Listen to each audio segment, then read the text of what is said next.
Another TikTok live, of course. Kind of keeping it between 8 and 8:30. I know on these days I was supposed to be doing it on Mondays, but I mean in the dawning it is Yom Shani or Monday or second day.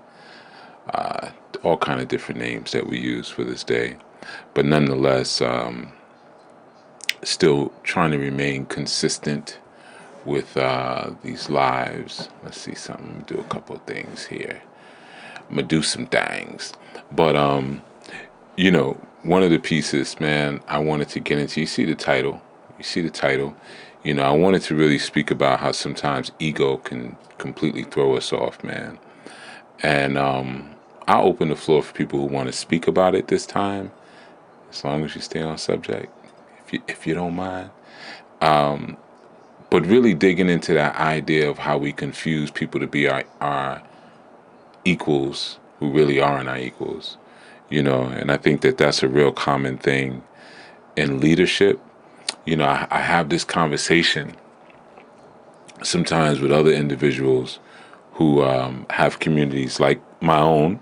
Some know that I am the founder and head coordinator, or what we call chief, of the ANU Life Global Ministries. And, being in a space like that, and prior to that, I mean, I've ran communities and organizations for many, many years, even businesses, so I've been in position, and in being a family head as well as an organization. So I've been in positions a lot where people have, maybe not had the same level of authority that I have, or wanted to climb ranks, if you will, in a certain kind of way. All right, let me do a couple things here. A couple things. The thongs. Let's see. And peace, everyone. I see different names popping up and popping out, But yeah, man, I really wanted to dig into. Did I lose us? Hopefully not. I really wanted to dig into this idea of like disagreement. Sometimes, and I've talked about this a lot of times, man, when people disagree with you, they automatically think they're right. Like some people's development is just not all that developed, and they think their emotions for them is what creates their logic. So if I remember someone said that before, when Jaguar Wright first came out and started saying a lot of the things that she was saying, and this guy was like, yeah, I really believe her, because usually when someone's that emotional about something, they're telling the truth. Actually, it's the opposite. It's the opposite, because truth doesn't require all of that. When you're telling the truth, it doesn't require all of the antics, all of the anger, the cursing, the attitude, especially, when the situation is passed a long time ago and you're acting like you're still upset about it. That's how people know you're lying, or you're exaggerating, or you're capping. And capping is just a form of exaggerating. It's not really necessarily lying, or Ted Bricks, exactly. It's a performance. It's performative, man, But I've seen that in a lot of different organizations where people have sought to destroy the organization or the family through their performance, because they're just about drama, and they look for someone who's going to buy a ticket to the performance or buy a ticket to the circus. If you buy a ticket and you watch this, I promise you I'll put on a good show. And it's unfortunate, because a lot of times when people do that, they don't realize what they're destroying for themselves. It's similar to what the movie X, when Malcolm X, who was played by Denzel Washington, what he said at the end, that this was the best or the greatest organization built for the black man, and it was destroyed by ninjas, N-words. So a lot of times people think they think they're winning, but they're really losing. They're losing something that could be very precious and very valuable and very supportive for them, even at some point, but they destroy it because of their desire and their need to be performative, you know? So there's a provocation there I kind of want to address a little bit. And again, like I said, this is kind of a important subject because I deal with this a lot.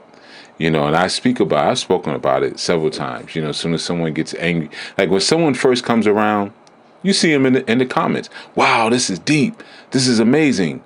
Oh my God, I can't. Where have you been all my life? You're so brilliant, right? And then as soon as you say something that hits against their ego or affects their agenda, now you don't know anything. You're a fool. Your character is in question. Your motives are in question. You're controlling. You're a cult leader. Because why would all these people listen to you? It can't be because you're making sense. It can't be because of that.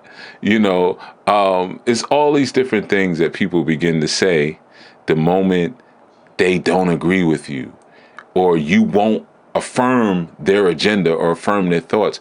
And it's absolutely insane. See, I know a 45-year-old man who would cry just for you to believe him, but the whole time it's a lie.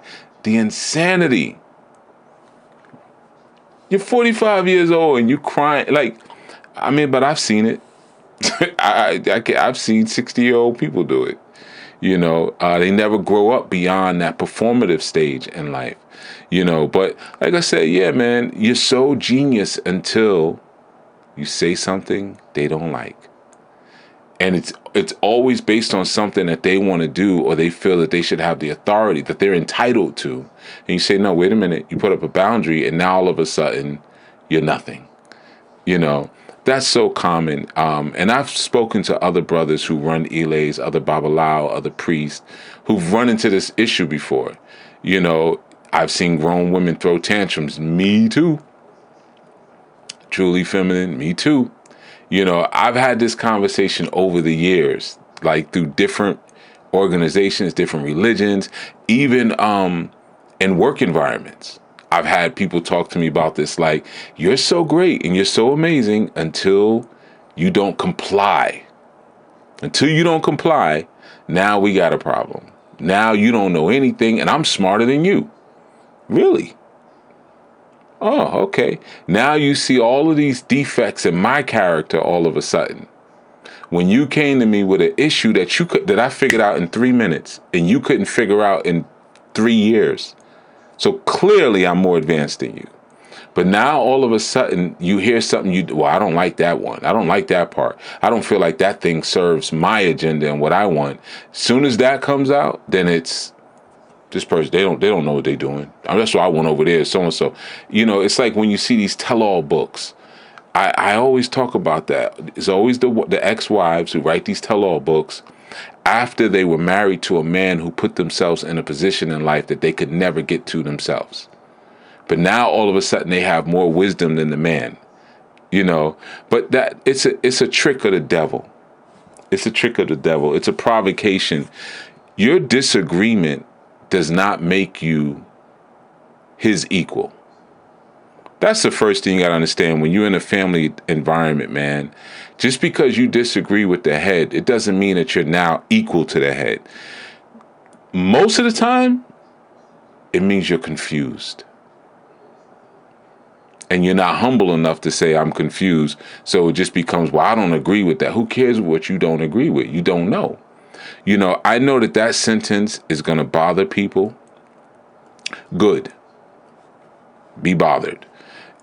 Stay with the discomfort for a minute, and stay with the discomfort long enough to find out whether it's conviction or just your bruised ego that's reacting to rank.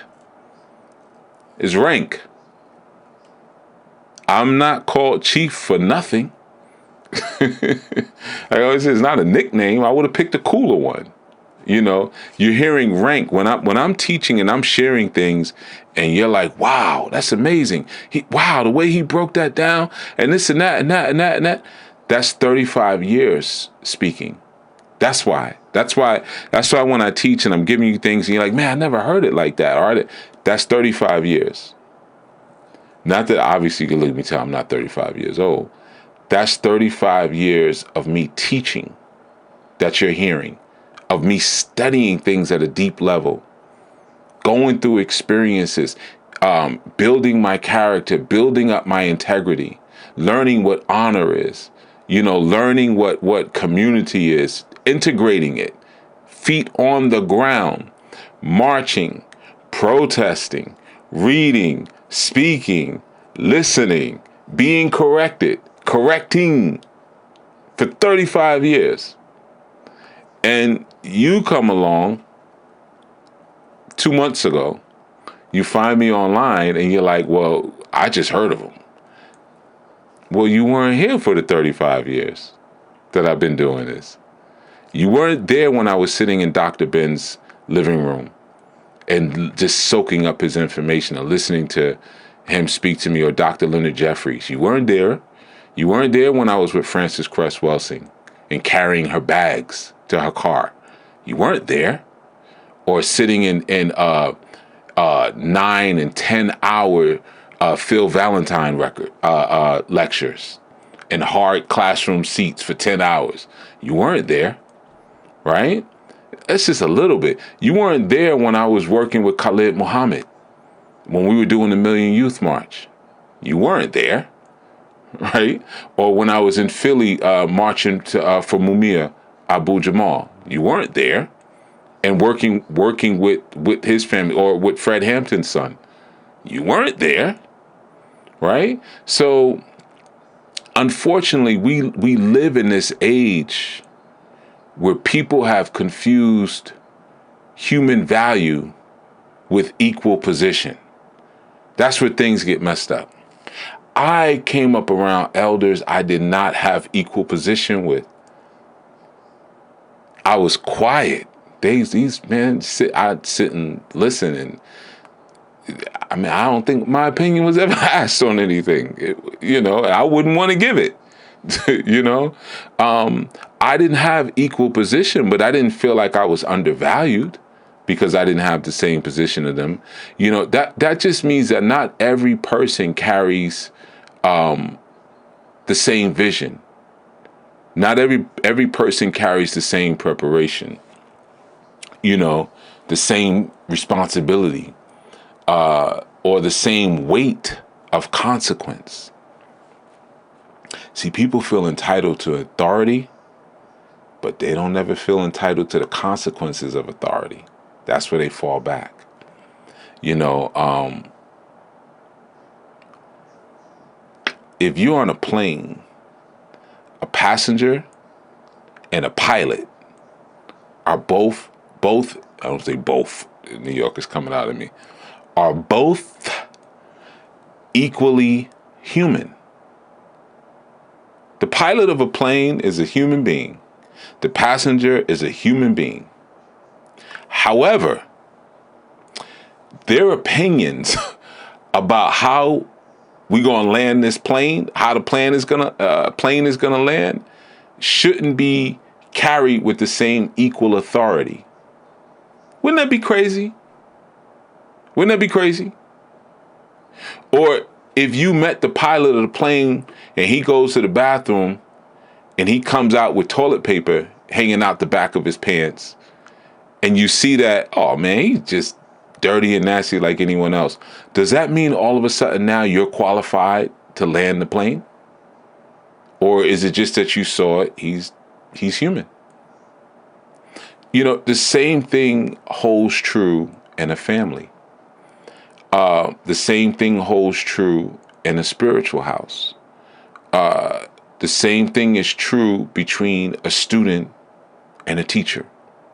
All right? The same sort of idea holds true. You have the right to ask a question. And you might even be correct about a particular fact. You might even be correct about a particular fact. But being correct doesn't suddenly transfer the other person's history, the other person's burden, the other person's office, the other person's sacrifice or capacity into your hands.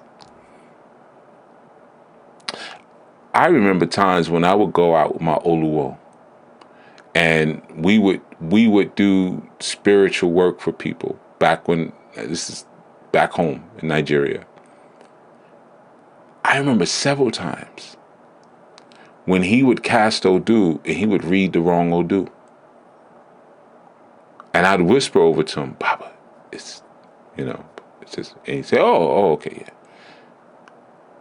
It didn't mean all of a sudden now I take on the weight of his, shoot, I don't know how many years. He was so old, so old even back then. But let's say minimal 50 years. No, it had to be because he was in since he was a child. So 70 years easily. 70 years. At the time, I'm not even 30 yet. 30 years old. He called out the wrong Odu. So does that now mean all of a sudden I'm the Baba? No. Or that now I'm going to find and look for other openings to correct him? No. No. He just called out the wrong Odu. But I don't have access to his 30, 40, 50 years, 60 years, 70 years of instruction and learning and history and burden and sacrifice and all that he went through. So I want to make the boundary very clear from the beginning. I'm not teaching blind obedience. I'm not speaking about that. I'm not saying that fathers and teachers are incapable of wrongdoing. That wouldn't be honest. I'm saying that personal offense is not evidence. And disagreement is not a promotion. A lot of people think that. I've heard it. I've heard it. You disagree with someone, so now you feel you're promoted. You're equal to them because you don't agree. I don't like how Baba said that. I don't like the way my husband drove over here. So next time I'm gonna take myself. I'm gonna drive myself. He don't know what he doing. I don't like the way he drove over there. The question is when you say, when did we start doing that? Like, when did disagreement begin to mean equality? When did we start doing that? That's the way of a very, very unintelligent people. That's the nicest way I could say it. That's the way of very unintelligent people. Because you disagree, now all of a sudden you get a promotion. What if you don't understand? And you promote yourself through your misunderstanding. We see that often. Now we equal. I ain't got to listen to you. I ain't got to listen. Children do that. Their parents tell them to do something that they don't want to do, or they don't understand why their parents are saying it. So now they're like, well, I don't want nobody I don't like nobody telling me what to do. I want to, they promote themselves to the place of the parent now because they disagree. One of the dangers of being close to a father or to a teacher is that a lot of times that closeness, it has a way, or that access, it has a way of distorting measurement. You start creating the wrong measurements, man, as a result. When you're doing this work and you're doing it for as long as some of us have been doing it, the public only sees the finished product. They only see the finished teaching. They don't know what you went through to get to every word, right? Like, why did I just say the finished teaching and not the finished lesson or the finished gem or the finished wisdom? There's a reason I use the word teaching. So when the public is listening, they don't even know how carefully every single word is selected, because you have decades, for me, 35 years of learning how to select each word. Technically 36, technically. Yeah, so I might as well say the real 36 years. So you have all of these years and all this experience of picking the right words. Picking the right words, of learning what each of those words mean. So the public will see a finished teaching. The family just sees the person. Pops is tired. My pops is tired all the time. My father's tired. You know, the student will see the teacher pause, the teacher reconsider, make a mistake, or even admit that they don't know something. The immature person says, "Oh, he's just a man." It's like the movie with Abby Lincoln, right? Nothing but a man, you know. Oh, he's just a man like me. Now, let me find something more interesting because he made a mistake, or he remeasured, or he admitted that, oh, I could have done that differently. A fool says, yeah, I'm gonna use that as an opening now to be the king. Actions of a very unintelligent, unevolved mind. Like I said, I've seen my elders make mistakes. I've seen my elders go back and correct themselves. I've seen my elders not go back and correct themselves. You know, still my elders. You know, yes, the person is human. Yes, he's human. But that's not the great revelation that you think it is. You think you've stumbled upon something that's much more profound than what it really is. That's not really a great revelation. Okay, yeah, he would have told you, yeah, I'm human. Yeah, I make mistakes. Yeah, I'm working on things. You didn't understand that at first. You know, there's a book that I wrote called The Compass, and I explained that a guide doesn't have to be a model of perfection. That's a very young way of looking at it. Sometimes we look at our parents that way and we end up in a lot of trouble because we feel like, why didn't my father do this? Why didn't my mother do this or that? And we sort of feel like our parents should be perfect models of, well, perfection, right? Truly Feminine says that level of arrogance is so off-putting because you can tell they're not, you could tell they're not on the same level because they'll have more respect for the internal work a person had to cultivate to accomplish what they did. Exactly. In our community, Brother Zach says that a lot about me. He says, man, y'all don't know what he had to go through to get what he has. And he's absolutely right. Absolutely. So many sacrifices, man. So many moments of even doubting, and having to re-question, man, is this going to is this going to amount to anything? All this studying, all this learning, all this talking, all this meditating, praying, affirming constantly, and making ground, but alienating yourself from people all the while. The same people that you thought you was going to speak to, and now they looking at you like you're weird, and you go through that not for a summer. It's funny, sometimes I talk to people and they want to play mental chess, and they'll brag and be like, yo, I came into consciousness, I've been walking this for 3 years, this is all I do. And I'd be like, 3 years? 3 years? That's nothing. You're 3 years old. You're a baby.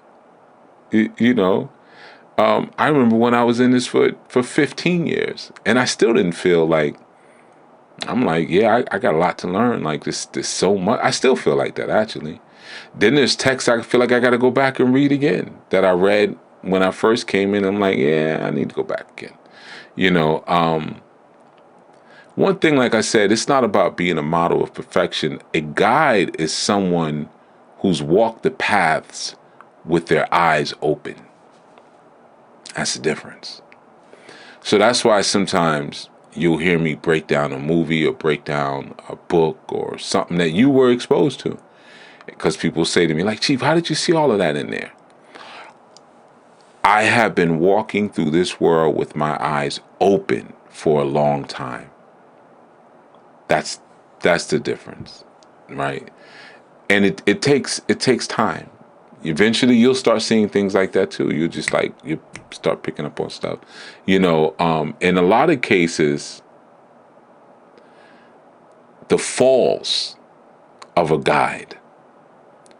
That's part of what qualifies him to warn you about the ground ahead. You see? Someone who's walked that ground and fell down that hole and fell into that trap. You might look at them like, I ain't going to listen to them because they fell down the hole and fell in the trap. That's the person you should listen to. That's what qualified them to be the priest. That's what qualified them to be the guide. That's what qualified them to be the counselor, because they fell into that hole that they're trying to get you not to fall into. But you looking for something different. If you see the scar on the guide, but you never carry the wound, then you've just seen evidence of the person's journey, but you haven't inherited the journey because you see the scar. There's people who knew me when I was younger and might be like, oh man, you were such a happy guy or whatever, this and that. And you look so serious. Scar. So you see the evidence, yeah, he's been through something. But that doesn't mean because I start teaching you something and I've been through something that now you inherit what I've been through. No. You still ain't got it.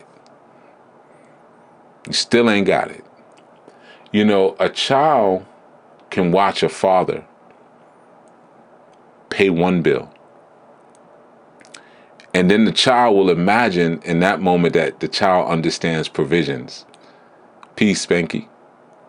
A child will even sit down and play, writing a bill or whatever. I'm doing what daddy does, but you don't really understand providing for your family and what went into that. Just like a student can repeat one teaching, and then the student will start to imagine that they understand the system that produced the teaching.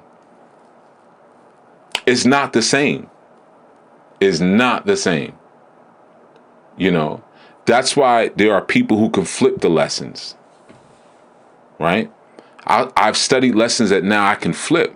It's like writing poetry.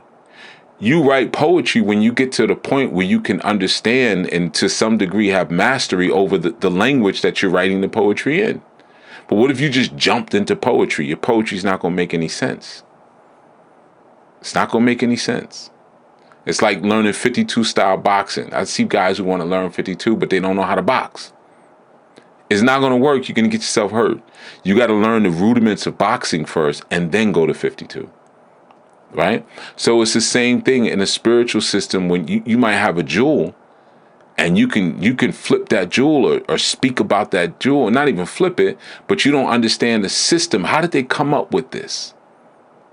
How did they come up with this understanding that this would be that? You see, a family member a lot of times can observe one decision and then they'll believe in their mind that this decision was simple because whatever calculations you use to come up with that decision, it was hidden from plain view. It's like when you have people who ask you for stuff all the time. Could be money, right? They say, hey man, can I borrow such and such and such? And you quickly like, yeah, I got you. They don't know that you've already calculated in your head what that's gonna cost, right? They don't know that, but they see when I asked, you just gave it. You see, so now they think they understand your finances. You don't understand my finances, and you don't understand how quickly I calculated that I can lend you $100. You see, so a lot of times people don't have any clue as to what goes behind what's actually happening. And that's where some of the distortions start to come in. Familiarity makes people very careless with sacred measurements when they become too familiar. They'll stop asking, what has this person built? They won't ask that question. They'll kind of ask instead, why should I have to listen to somebody who has flaws that I can see?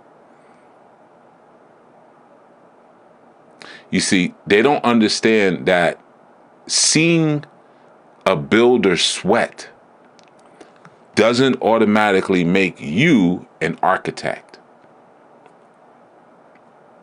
Or if you see your teacher's humanity, it doesn't automatically mean that you've reached your teacher's height. In the martial arts world, I've worked and been taught by some amazing teachers. Amazing teachers. Here's one of the things that happens when you train with someone, especially when you really get into, sometimes you be training, you be there for 5-6 hours, just going over certain techniques, going over certain moves. I've had guys I've trained with who were amazing fighters, who farted while we were training. I've seen them, I've heard them fart, smelt their farts, smelt their funky feet, smelt their funky underarms, smelt their bad breath, seen them vomit. Several teachers I've subdued, I've submitted them. They had to tap out, right? Didn't mean that I was a better grappler than they were. I just caught them. It just means that's how good of a teacher they were. You see? So now I might be training with someone and I see the humanity in them. Their stomach is growling. We're training, their stomach is growling. After we train, I realized, okay, they don't have a car. Hey, man, I'll give you a lift. Or their stomach was growling, they're hungry. Maybe they didn't really have money for food. Hey, man, why don't we go get a bite to eat? And I'll give you a lift home, right? It doesn't mean that I'm the teacher now because I've observed some of their humanity. I am not that stupid. It just means I've observed some of their humanity. That's it. You know, some people inherit access to a structure and then they mistake that access for the ability to construct it. You see that a lot of times with people who inherit money and they lose it in 1 or 2 generations, you know, and we'll be looking at them from the outside like, yeah, they know how to make money. They didn't make that money. Those are trust fund babies. They lost it in 1 generation, you know. Information can be the same thing. Wisdom can be the same thing. You know, I've had elders who have given me certain books and certain spiritual tools. Because I have the book, it doesn't mean I'm the elder now. Because the thing about having a book is I don't know why they bought that book. See, I have to understand the system that created the thought. For me to be able to say I have any sort of authority, I can't even hold the consequence. I just know I got the book. You see, when you have access to something, like I said, when you mistake the access for the ability to construct something, you might know the private vocabulary or the leader's habits. You know, or where the supplies were kept. You know,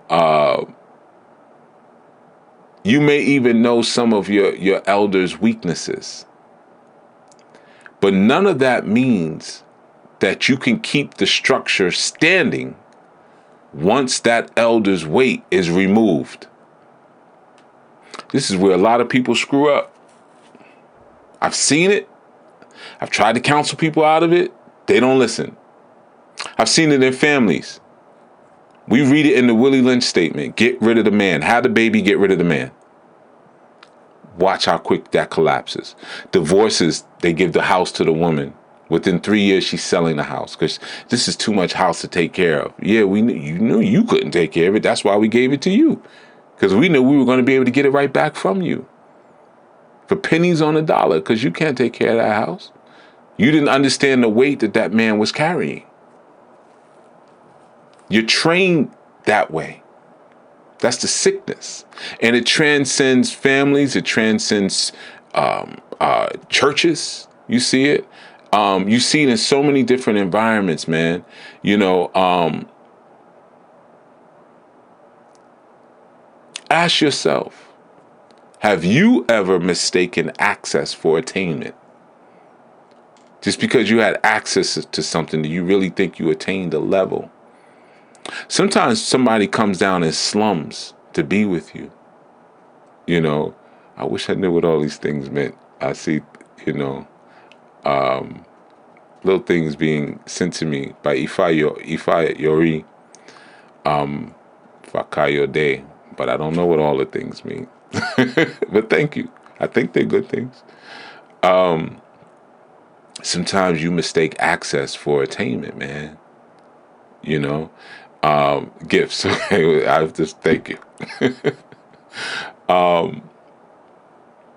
I've seen that in intimate relationships where people slum. We call it slumming, where you drop down. I know the Igbin. Okay, Igbin is always good. That's what we carry the sand in. You drop down, right? And you say, I'm going to go do this and do that over there. And then the person thinks that they've attained your status because you drop down to be with them, to slum for a little bit before you go back up, you know? I think there's probably situations where we've all been there, where we thought because we got access to something that we've attained another level, you know, and a lot of that goes because we skip authority.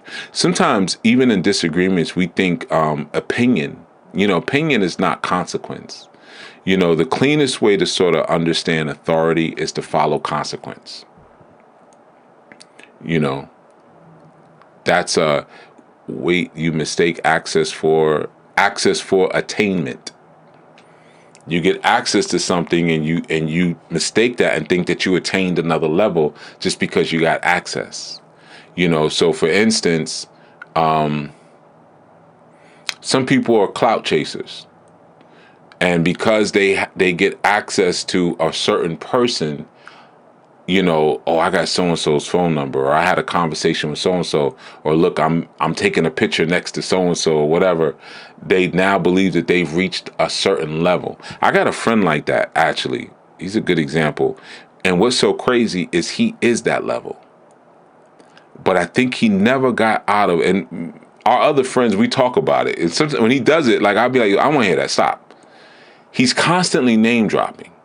Constantly, right? He's a celebrity in his own right. You know, so it's like your name drops like don't mean anything. Matter of fact, the other day I saw, I think it was here on TikTok. I saw something scroll and he was in it, and it was I'm just gonna say it because y'all ain't gonna know who it is. But he was someplace with Sugar Ray Leonard, and I think it was Cedric the Entertainer. And they were doing something. If I say the activity they were doing, then you might find it. But I'll just say they were together. And he was joking and laughing with them. And I know him. I know he puts up videos like that to show this is who I know. But it's like, you're that person, you know? But he's been like that since he started being able to rub shoulders with celebrities since we were very young. And he never got out of that, like, it's you now. You're one of them. You know, but like I said, when you trying to understand authority, the cleanest way to understand authority is to follow consequence. Who has to deal with what consequence? That tells you what the authority is. Who's dealing with what consequence? You know, who's held responsible when the household fails? Whoever's held responsible, that's the one who's the actual authority, regardless of how people are acting. Regardless of how they're acting, whoever's held responsible is the authority. Who answers when your teaching produces harm? I remember when I was first initiated, I had questions around like why, because there were certain things that I was already doing and certain things that were already said to me in terms of my prowess and my know-how. So I remember speaking to my instructor, and I was like, why am I doing this? You know, why are you suggesting it? And he was like, well, one of the things that's important is lineage. And if you go out and you say something or you do something that causes a problem, people need to be able to trace where you got that from. Or if you say something, you need to be able to say, well, my teacher, we didn't really use the term teacher. It's a Yoruba term, but I'm going to say teacher. My teacher told me that, and this is the lineage that I come from, you see. So that's part of it. So now this person has authority over me, as his, well, what we have the Yawo and the Sawo. But anyway, he has authority over me, or had at that time, because I was still learning, I was still training, So if I say something that isn't really accurate or whatever, you can go to him and say, hey, your student is whatever. And he has to hold a consequence for that, because I'm representing him, or was at that time, right? For my students, it's the same thing, So you look at who answers when the teaching causes harm. Who has to repair the damage, or replace the resources? Who has to protect the people? Who has to carry the name after everybody's gone home? That's the authority, right? So, for instance, with Anu Life Global Ministries, I'm the chief Jegna. No matter what happens or what harm people create for themselves, I'm gonna get the blame. I've gotten the blame for things that I didn't even.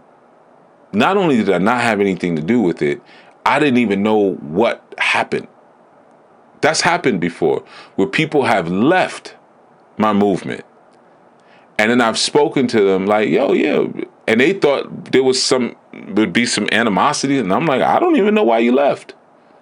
And it's like, oh, because this, that. And then we end up talking, and it's like, I didn't even know any of that. I had nothing to do with that. This is the first time I'm hearing this, And then it's like, because, well, you're the highest authority, so you're gonna get the blame. You're gonna carry the consequences no matter what happens, whether you know it or not. Okay, that's part of the gig. That just comes with it, right? But that's a responsibility that you carry as a leader. See, the thing that's important: authority without responsibility is tyranny. When you got somebody who wants to have all the authority over you, but they don't want to be responsible when it's most important, that's a tyrant. They don't want to be accountable when it comes down to it, but they want to tell everybody what to do, but don't want to be accountable for the important decisions, or when it's time to have a grown-up conversation. That's a tyrant. When you have responsibility, but there's no authority. Some of you may have dealt with this on your job. Or jobs, I don't know. When you in a situation where you got all this responsibility at work, but they don't give you any authority, that's called humiliation. That's a humiliation ritual. A lot of men go through that when they're in destroyed family situations. They become highly responsible for their children and for their exes, but they don't have any authority in their children's lives, but they become responsible. That's just a humiliation ritual. When you have a healthy home, when you have a healthy house, it keeps the two things together. It keeps responsibility and authority together. Whenever you have critics, and this is important for those of us who live higher culture, and I say higher, I mean higher, man. We out here, we're learning, we're applying, we're integrating, we're purifying, we're sacrificing, we're detoxing, we're doing the work. That's higher.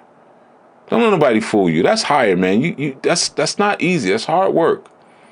For those of us out here doing the work, man, a critic will always speak from a place of comfort.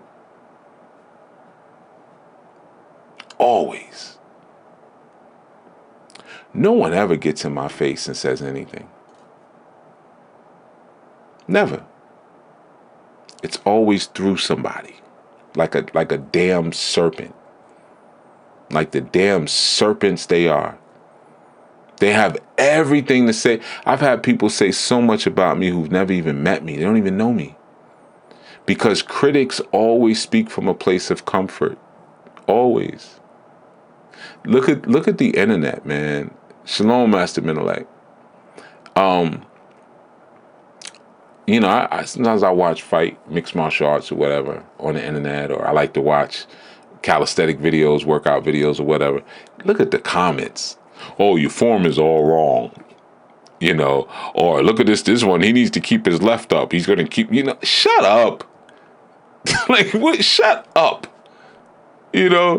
I've seen videos with dudes have gotten up on a pull-up bar and did like 35 push-ups, 35 pull-ups. That's very impressive. Oh, well, those last 10 it wasn't really extending fully. Shut up. Sitting there on your computer or your phone somewhere, always from a place of comfort, But that's what serpents do. They always speak from where they're comfortable. Truly Feminine says, the ones who haven't built anything love judging those who have. Yep. Let me tell you something really, hopefully you'll see the relation here. They wear the term haters. That's where the term haters come from, those type of serpents. Yep. Absolutely.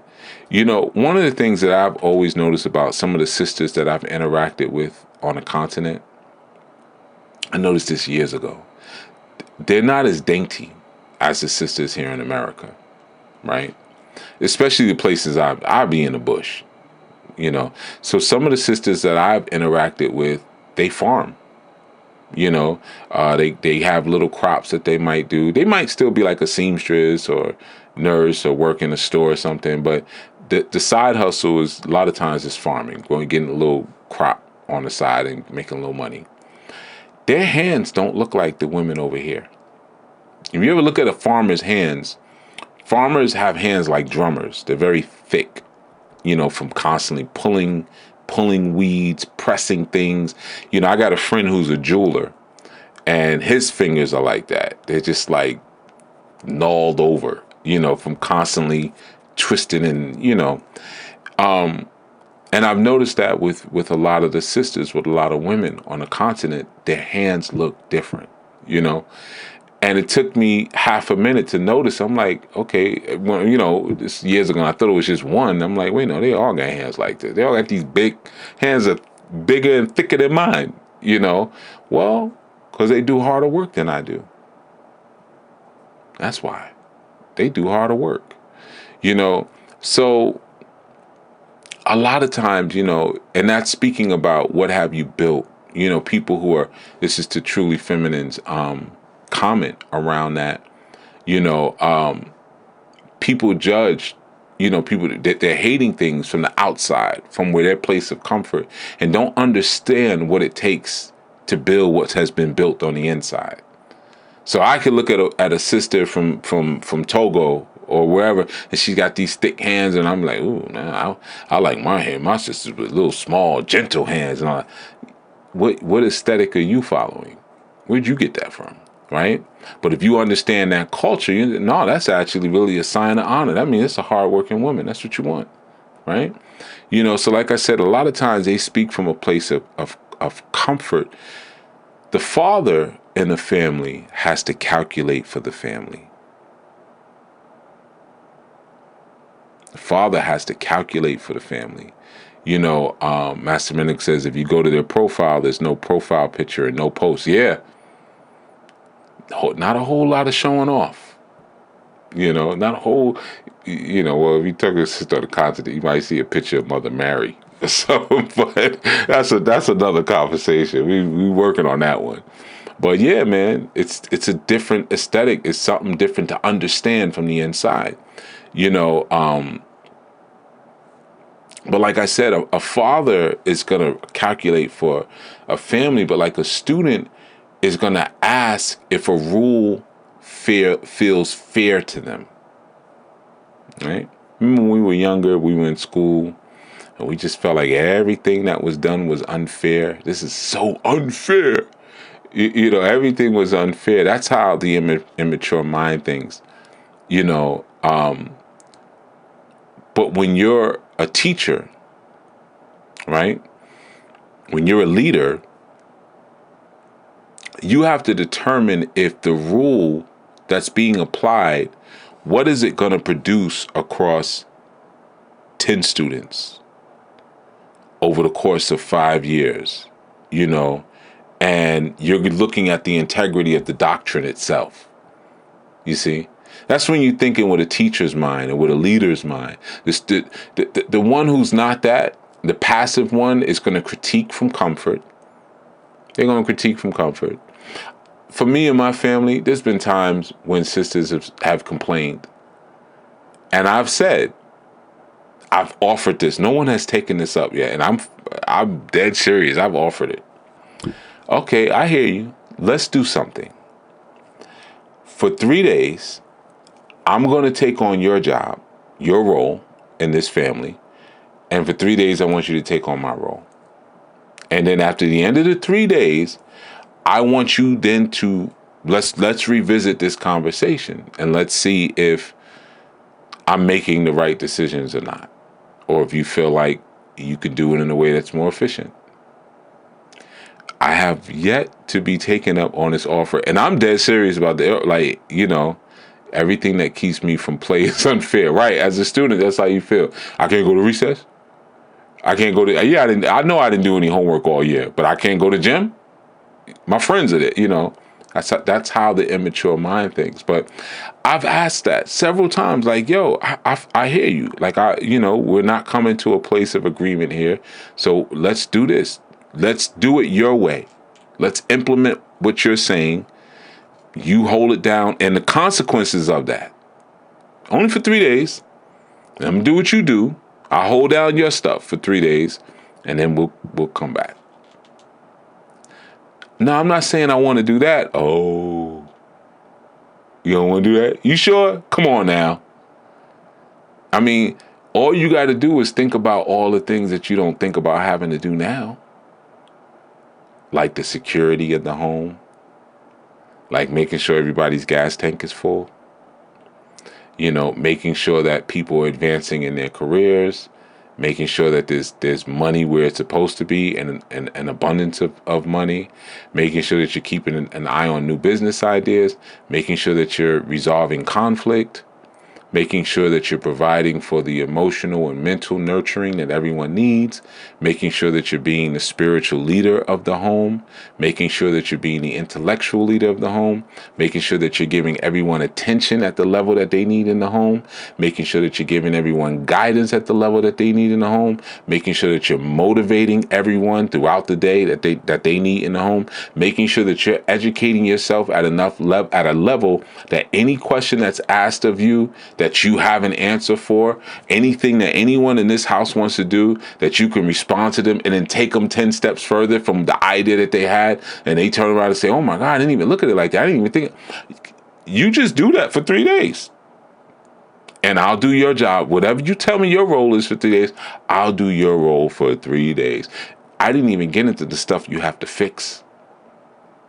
I didn't even get into the sounds that the cars are making, or the sound that's in the house, or the door that's not closing properly, or the thing that was just broken somewhere, or the conflict that somebody has on the job with their boss that you got to walk them through, or the conflict that they have with their parents because their parents don't like the fact that they're living a high vibration spiritual life, and the parents hate you because they feel like you took them into this better way of being, and you got to navigate that while still encouraging a relationship with the family that probably hates your guts. You just got to do that for a couple of days. What's the problem? And think about all the different moving parts there. So someone from a place of comfort will be like, I don't like the way you did, such why you had to do it. That, okay, cool, no problem. Well, I felt like that's how it had to be done. Yeah, but you could have did it different. Cool.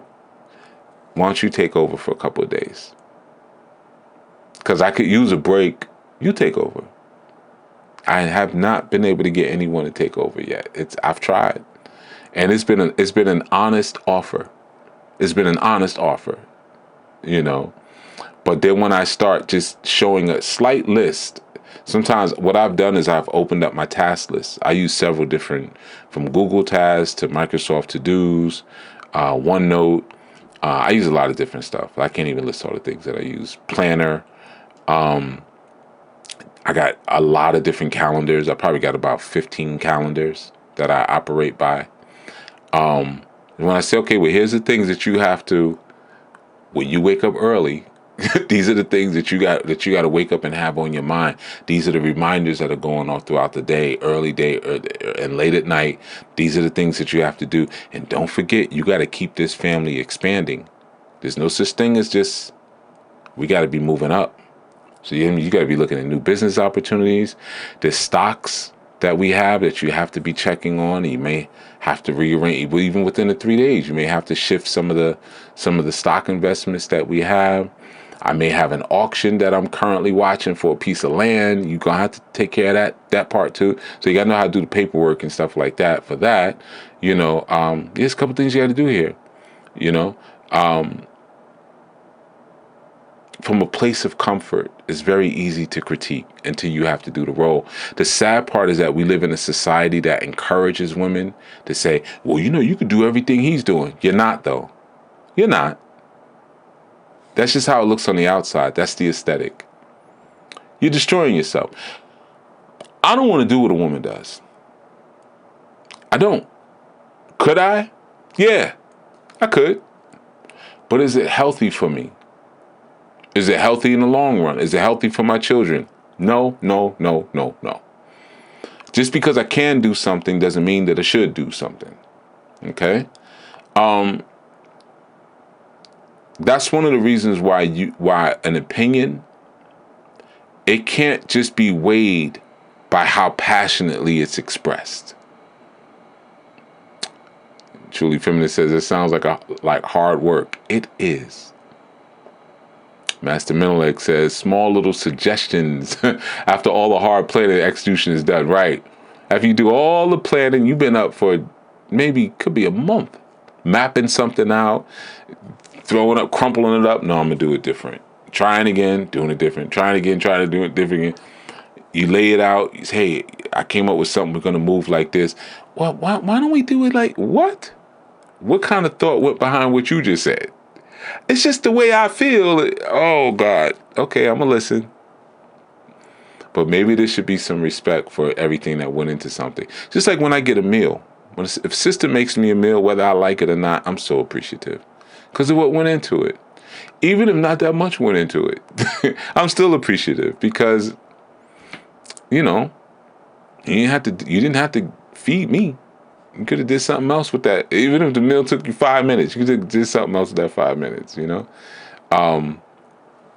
Volume is not a consequence, man. Just because you express something passionately, it doesn't mean you're right. People got to stop falling for that, man. We've been programmed by slave makers to believe that charisma equates to leadership. That's how we get tricked by these corny preachers. Just because you're angry about something doesn't mean you have the capacity. Anger is not capacity. I see that sometimes on these podcasts. People get loud. You ask them a question and they start getting louder and louder. That it just means you don't know what you're doing. And tears ain't proof of shite. Tears are not proof. You gotta stop being stupid. A bruised ego can produce an enormous amount of emotional energy. When a person's ego is bruised, emotions get high. But this is what happens. A bruised ego carries so much emotional energy with no structural responsibility. That's why a person with a bruised ego will destroy a whole restaurant. Tear it up, tear it to pieces. And when you say, wait, what you doing? So, I don't care. So, there's no structural responsibility behind it, but there's a lot of emotional expression. So, before you sort of contend with the person who's carrying the burden, ask yourself a much harder question. If my advice destroys the structure, am I prepared to bear to pay the cost, or to bear the cost of that? If your advice destroys the structure, are you ready to bear the cost? See, this is where I have to, like, make sure you heard me. If the answer is no, then offer your thought with some humility. You're giving information based on your opinion. You're not giving a command. You see? If you're ready to bear the cost of what you might destroy, then you have the authority to give a command. But if you're not, shut the F up. Oh, I know that was strong, and some people are going to leave because I said it that way. But I could have said it a whole lot worse, because it's something that I find quite sickening. Quite sickening. This is why I'm so particular about, and the Bible talks about, the coveting of another man's wife, or letting another man seed your field. When you get in the way of the authority of another man and his family, what should you get for that? I gotta be careful because I'm online, but if we were in person, I'd tell you exactly what I think you should get, because I'm very old-fashioned when it comes to things such as that. Are you ready to bear the weight of that? I see some of these pastors.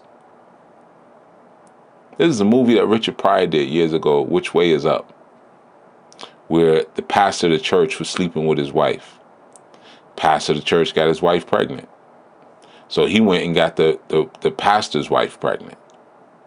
It's a good movie, Which Way Is Up. But the thing is like, I've seen these fake spiritual leaders do that constantly. Always telling somebody to destroy their home. Always. You need to leave. You need to take your babies, and you need to leave. Mother effer, are you going to pay the child support? Are you going to take this person in? Do you know what this person was carrying? Do you know the person you saying you need to leave them? Do you know what they put up with having to deal with this person? Do you know what they're carrying? Do you know what the food bill is? Do you know what the rent is, or what the mortgage is? You ready to carry all that? If not, mind your effing business. If you're not ready to carry the load, and I'm not just talking about jumping and help a little bit, because there's a long-term road that snakes, see, that's what serpents do. What did the serpent do for Adoma and Hawa after they were kicked out of the garden?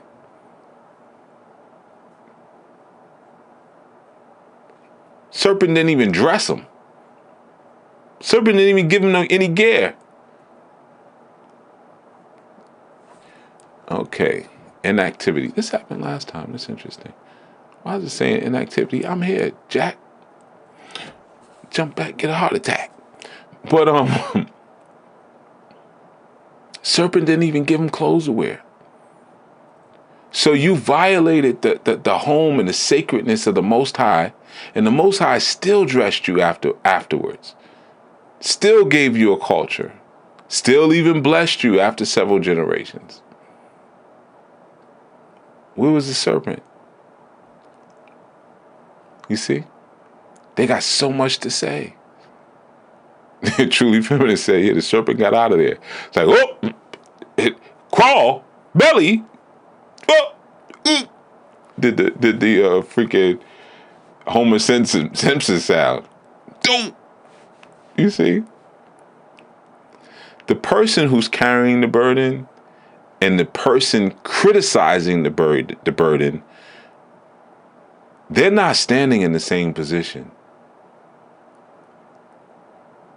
Just because you could destroy something, it doesn't mean that you're as powerful as the one who built it.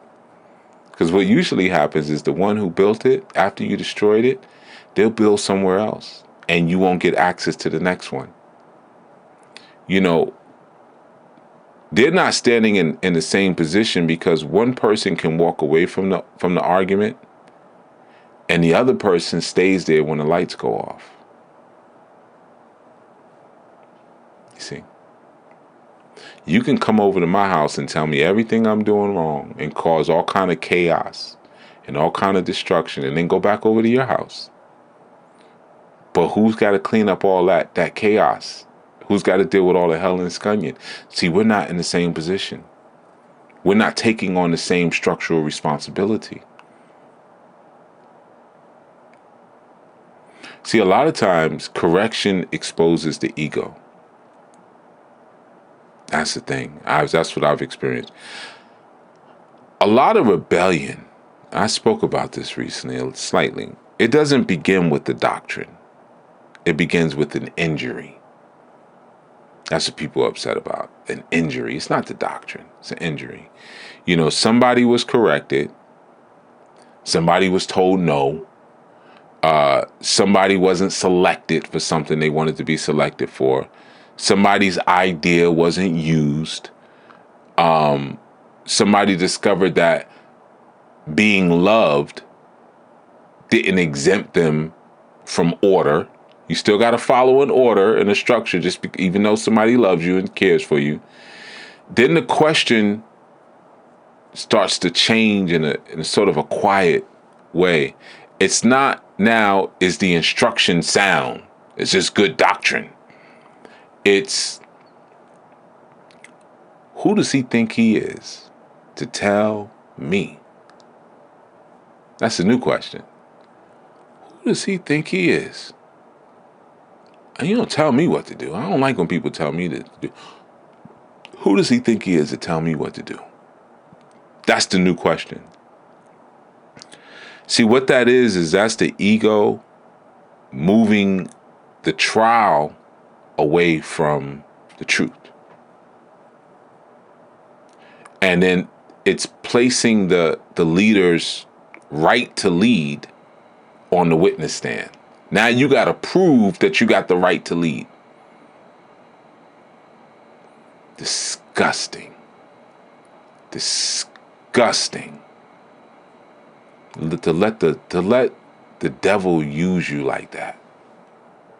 To let the devil use you like that. It's always acceptable when it's a man, especially when it's a black man. You can question their right to lead all day.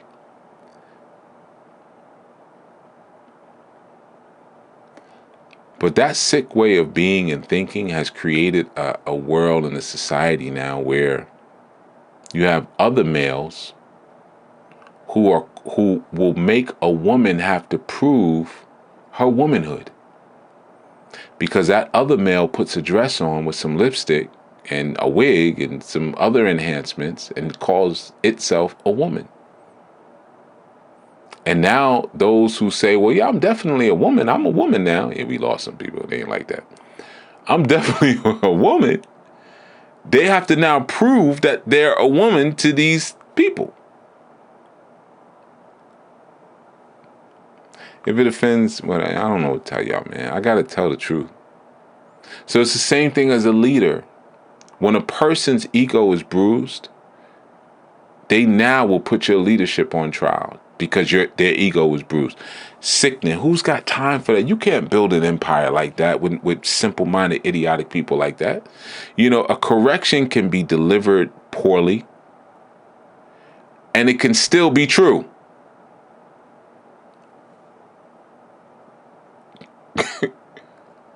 I have had, as a grown man, I have had teachers yell at me.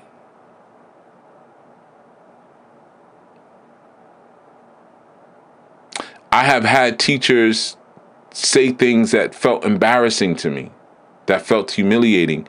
A teacher can be wrong in tone and be right in substance at the same time. You're going to say, well, I don't know, it's your impact.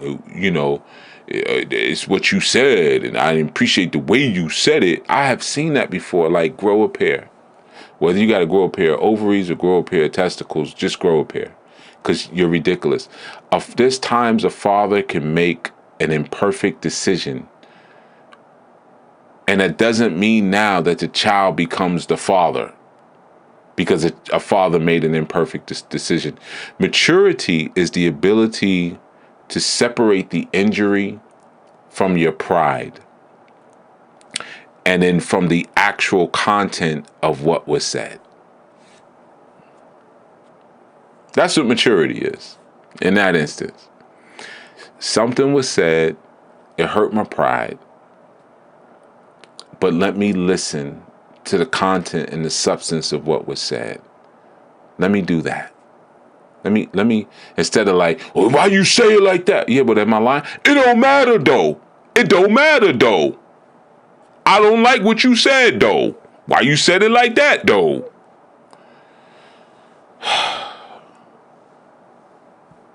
Master Milik says sometimes an injury happened before they entered the room and expect to put the new leader on trial. Yeah.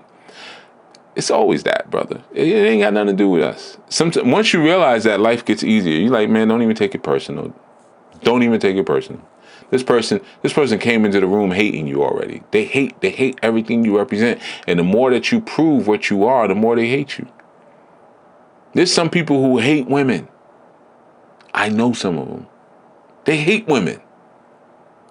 And the more a woman shows her femininity and proves that she's a woman, the more that you can see that the anger comes. I know people who hate men. They hear my voice and it's like, ugh. All that bass in his voice. Why you got all that? And I've had women say that. Well, females. I don't call them women. I've had females say that. Well, damn, why you got to say it all aggressive? First of all, I'm not even aggressive. I'm not even an aggressive person. But that's just how it hits you because you hate this. You hate this tone. You hate this frequency. You hate this masculinity. If I came in all flamboyant, hey, bitch, and all of that, and acting all like that, bad bitch on deck, and come dancing in the room, and stuff like that, then he'd be like, oh, you so crazy. He's so crazy when he come around. I love when he around. That's my friend. Hey, friend. Now we cool. But if I come in how I am, silent and rugged, and intelligent and very deliberate and very purposeful and very directed, I see that I don't like his energy. Yeah, because you hated me before I even got here. I feel bad for you because you're missing out. I feel bad for you. That's a doggone shame. Because I'm amazing. And you're missing out on it. The untrained ego, it can't separate pride injury from content of what was said. It takes every boundary personal. It takes every boundary personal. It calls, when you have a standard, it considers your standards to be rejection. You see that on them Pop the Balloon shows. You ever watch even, I don't watch them anymore, but you could say a man is too short all day. Well, I just want somebody a little taller. But shout out to all the short kings, but I want somebody a little taller. I'm like, okay, cool. Standards, preferences. Let me say, I want someone without a gut. I want someone without children. I want someone without multiple baby daddies. Standards, preferences. I want someone who has a BMI that doesn't classify them as obese. Oh, see, you didn't have to say that, though. But you can call me short all day. You can say my shoes are not clean. My pants are not ironed. You don't like my hairstyle. You can say that all day. If I say I don't like fat women, and I can't even say fat, I got to say big. I can barely even say that. I can't just say I don't like fat girls. That's my standard. Oh, you're not allowed to have a standard. Chill out. You're doing too much. You see, an immature ego, it considers those standards to be the rejection, right? And it calls any kind of restraint oppression when you don't let it do whatever it wants to do. I've been having something in my eye all day. I wish I had some water to put on this, but so that's what I'm gonna try to get it back out. I don't know what it is, but so my eye starts to get real red, and I don't know why. I thought I got rid of it. It was doing good, but even when that immature ego, when it stops receiving special treatment, it will call that an injustice. That's an injustice. Oh, I'm not getting this special thing anymore. Well, maybe it's because of the way you're behaving. It's very difficult to give it to you now. So now you're not being treated in a just way. See, eventually it begins rewriting history so the wounded person can experience rebellion as righteousness. It's going to start calling its rebellion righteousness. Truly Feminist says, but they allowed to say, I don't like your hair. Your eyebrows look weird. Right. I don't like your hair. I don't like your teeth. Why you wearing a smartwatch with a suit? I don't like your shoes. Whatever stupid thing. How much money do you make again? Oh, no. Pop! But you say, well, I think you should dress a little bit more modestly. I don't like the fact that your breasts are showing. I can't bring you home to my mother. And you know, the guys always say whatever they have to say in a very soft way because they're just afraid. They know if they don't, all the women on the line are going to pop, pop, pop, pop, pop. Well, I don't like what you said about her. I don't. Shut up, you jackass. But anyway, that's where discernment is required. You know, genuine abuse should always be named. Genuine abuse should be documented. And it should be addressed through some sort of credible process. And abuse isn't just physical. I know I've suffered from emotional abuse from women, you know, and a lot of men have, you know. So those things should be, a lot of us men, we don't document it though. We don't, you know, we just like, well, that's how she is. She's just horrible, or she's just cruel, or she's just malicious. She has malicious intent. It is what it is, you know. But the word abuse, the thing about it is that the word abuse can't become a camouflage. You know, a lot of times people use it for camouflage every moment that they want to resist authority. You know, or if the authority refuses to satisfy them, they scream abuse. You know, if there's no violence, or if how can I put it? If every no is considered violence or a form of abuse, then a family is not going to be able to govern itself. And you can't, a teacher will never be able to teach anyone. That's the thing. Like, you say, teach me, but then I can't say no to you. Anything you want or anything you demand, I have to do it. You say, well, I want you to teach me like this, or I want you to tell me this, so I want it to be. No, we're not going to do that. Oh, see, that's abusive. Huh? So how am I supposed to teach you? If everything, you just teach yourself then, if you know everything. You know, your teacher can be wrong without you suddenly becoming qualified to lead them. I knew a sister like that. Well, I know a sister like that. If you're driving and you make one wrong turn, oh, forget it. Here she comes. Did you mean to go over such and such? Did you mean to make the left instead of the right? You want me to map it on my phone?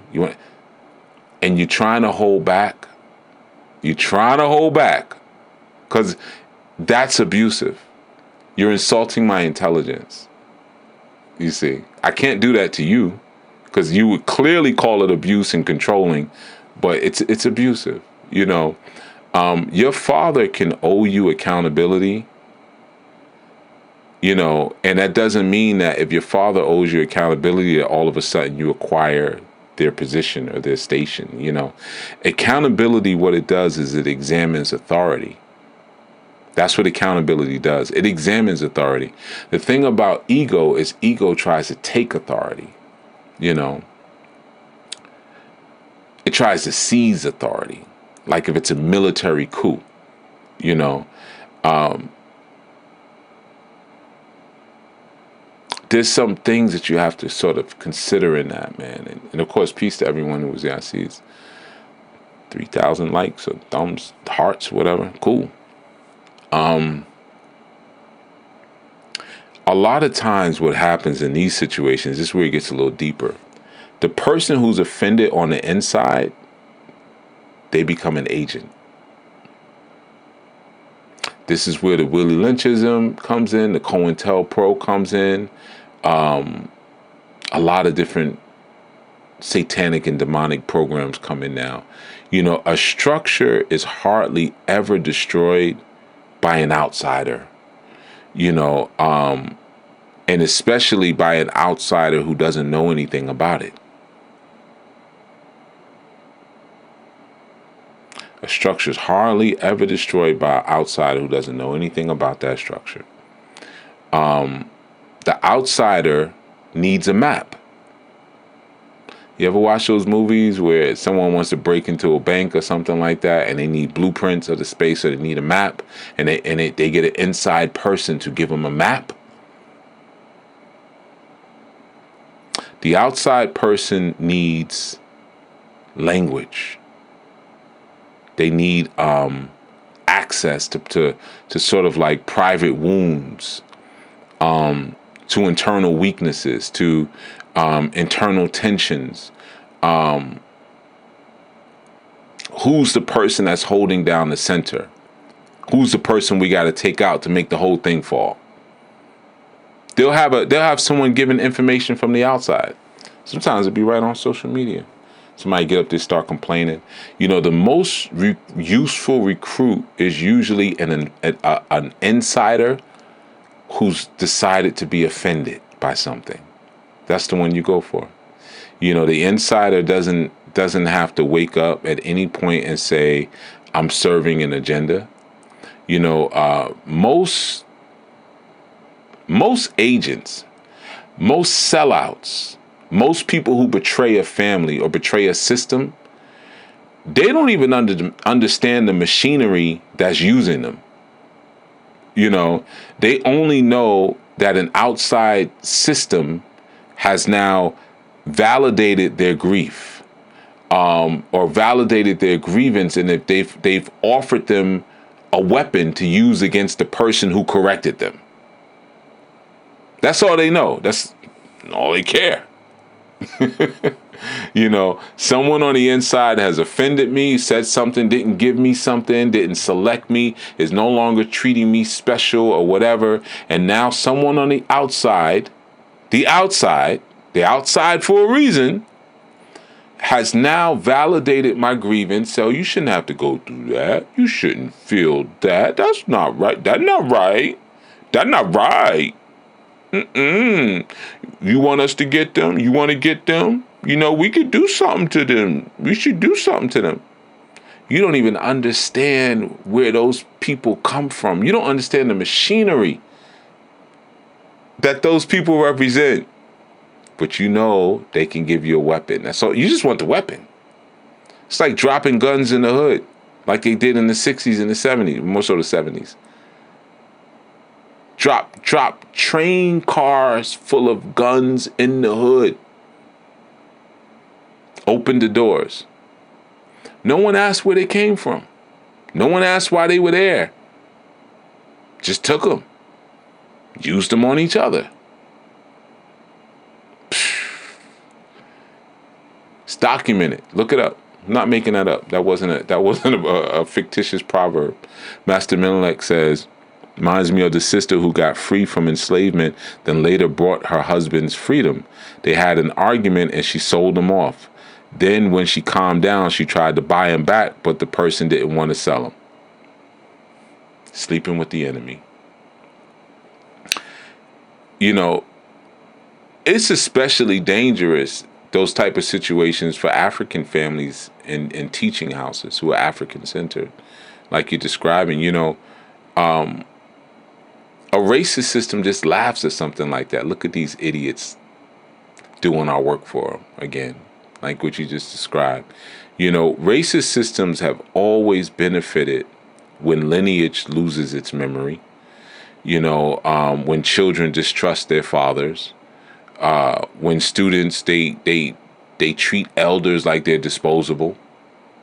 When every household conflict is handed over to an institution that has no investment in preserving the family, then white supremacy racism claps and applauds and wins. That's what they want. That's what they want. You call people who got no investment in saving your family, and you call them to mitigate your family challenges. How stupid could you be? How stupid could you be?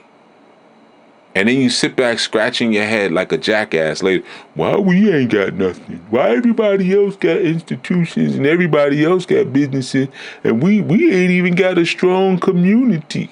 Stupid. Yeah, I'm saying it, man. I know you be like, you should be calling people stupid, man. Did you hear me say earlier 35 years? I didn't just start doing this. I did not just, that's why, you see how I'm flowing? Outside systems do not need to invent every wound. See, that's the thing. Families create real wounds. We got to be honest about that. Yeah, you're right, truly feminist, anti-African. We do create wounds. You go through life and you're doing things, you're going to incur some damage. You're going to, sometimes you're going to say things to your children you shouldn't have said. Sometimes they're going to say things to you they should have said. That's a part of just, fathers make mistakes. Teachers sometimes misuse power. An agenda only needs to take an existing injury. They'll take whatever it is. They'll take an existing injury and they'll remove it from proportion. And then they'll convince the injured person that destroying the whole center will heal the whole. Like if we destroy our pastor, it's going to fix all of our problems in the church. If we I remember the first video I did when I came back with the overweight people and they wanted to get their father out so they could eat snacks and now they like deadly obese, morbidly obese. If we get rid of daddy who gets on us about eating so much and makes us eat healthy, then everybody will be happy again. And of course, who do they use? The mother. Yeah, when I first when daddy, when he first left, we was happy. We felt a great sense of joy because now we can eat whatever we want. And now that we eating whatever we want, we can't get out the bed no more. And now we got to go to Dr. No and step on the scale because the whole family combined is over 2,000 pounds.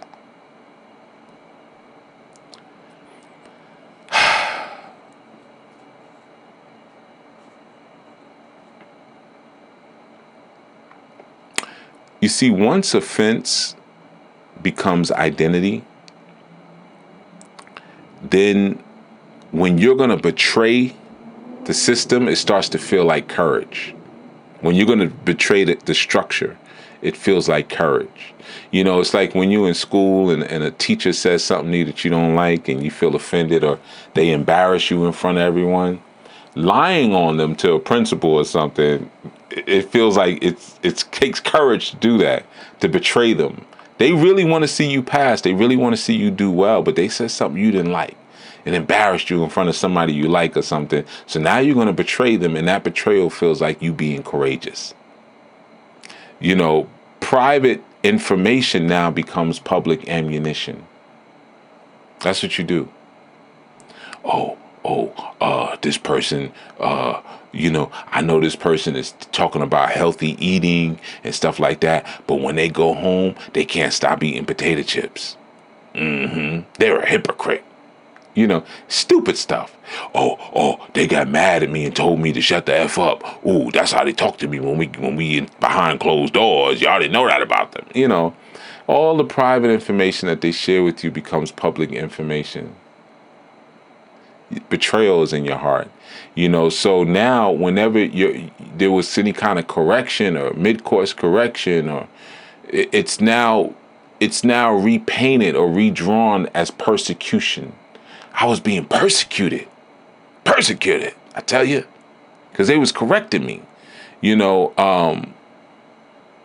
Now the insider starts to give the outsider the inside vocabulary. It powers them with the vocabulary of the inside that it could never have produced on its own.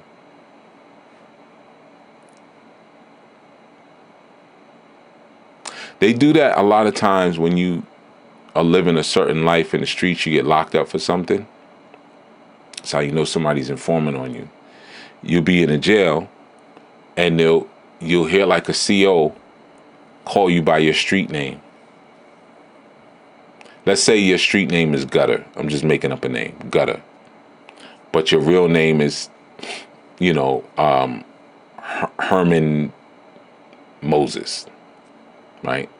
Just made up that name, Herman Moses. So now if you're locked up, you're going to be known as Moses. People, they only call you by your last name. Moses. So even when the COs speak to you, they're going to say Moses. They're going to say your last name. But then one day the COs will say, Gutter. Yo, Gutter. They want to see if you react. Don't react. Don't answer to that. Right? Somebody's informing on you. There's already a case, and the name Gutter is in that case. And as soon as you turn your head to do whatever, you're gonna get called. You about to have another case on you. You see? Somebody from the inside has now given outsiders the power of vocabulary to use against you. I'm just using that as a very crude example. But because the agent feels morally justified, he or she, they can't see the exchange taking place. They don't, like I said, they don't really understand the machinery. They just know that I got something I can hurt you with, So personal vengeance is purchased. It's being purchased with collective destruction. You destroying your community so you can get your lick back. Stupid. You stupid. You don't have any vision. You don't have any foresight. Well, I don't like what this person said to me. I don't like what they did. I don't like how they did that. I'm going to get them. And I'm going to use the system to get them. You idiot. You're just playing into the collective destruction. You're an idiot. You're an idiot. You're an idiot. You're an idiot. Say it 3 times and click your heels. Maybe it'll reverse your condition. You see, the individual ends up getting satisfaction of seeing the teacher or seeing the father weakened. You want to be the one that breaks the buck. You want to do the buck breaking. The outside system now, they inherit a fractured family. They inherit a confused student. They inherit a confused body, and they inherit another generation who lacks stable transmission of their values. That's what happens. They lack another they get another generation. So there's an old question. There's an old question that an old head would tell you to ask when you get into situations like that. Who benefits? That's what I used to always tell my youth. When they would get into situations, they'd be arguing about certain things. I'd be like, all right, I hear you. Y'all arguing, you're going back and forth. Who benefits from this argument? calm down just for a minute, and I want you to answer that question. Who benefits? I owned a ATA program. ATA means alternative to, well, in this, the acronym is alternative to incarceration. And I ran that program for several years out of Newark, New Jersey. And if anybody knows anything about Newark, and I also did some work down in Trenton as well. But if anybody knows anything about Newark, New Jersey, it's a rough town in certain places. Most places, it's a very rough town, saturated with gang population. Saturated. Everybody there is in a set. Everybody. Or very close to it, has some kind of affiliation. And I used to call it a bid town. Now, what's a bid town? A town is a town where everybody does a bid. Everybody goes to jail at some point. And I ran an ATI program out of there, alternative incarceration. And a lot of times it'd be situations that would pop off. I've had situations pop off with Green Street. That's where the courts are. Going into the courts, and somebody sees a rival, somebody, they have some static with, and they're ready to pop off in the courtroom. And I would, I couldn't run my program today the way I ran it back then. I would probably try, but I don't know if it would work the same way because I was very physical. I used to get very, very, very physical with these guys who I was working with, because sometimes it came down to that. It was like, if you can't kick my ASS, then get out my face. Sometimes it would just come down to that. And is, at that time I'm training heavy. I'm sparring all the time. Like, I could kick anybody. So that's not, so things used to get very physical, but not in a malicious kind of way. Because afterwards it would be like, all right, respect, So I say I don't think I could do that now. I'm not in the same kind of fighting shape I was back then. But so there was a lot of times I would have to get in between situations, and I would have to mix it up to get people off of each other, stuff like that, And I would always, that be the meditation a lot of times. Like, who benefits from y'all going at each other right now? Who benefits from this? You see? Who benefits? If you get locked up, or you get locked up, or your set needs to get back, or you get to get back, who's benefiting from that? Ask yourself that. When you're so wrapped up in your ego but I need that. I need that though. I need my get back. Don't just ask who hurt me. That's easy. That's easy. Who gains when the father is dishonored? When the authority of the father is dishonored, who gains? When a teacher is neutralized, who gains? Who wins then? When you're able to take our great teachers and our great minds and our great thoughts, and you are great thinkers, and you preoccupy them with nonsense and foolishness, who benefits from that?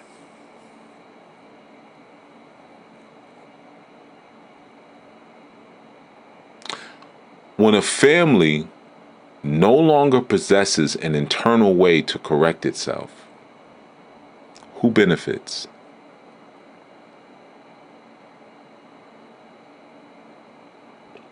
Feel free to put it in the chat. I see y'all in there. Peace to everybody. Who benefits? Who benefits when a father's authority is dishonored?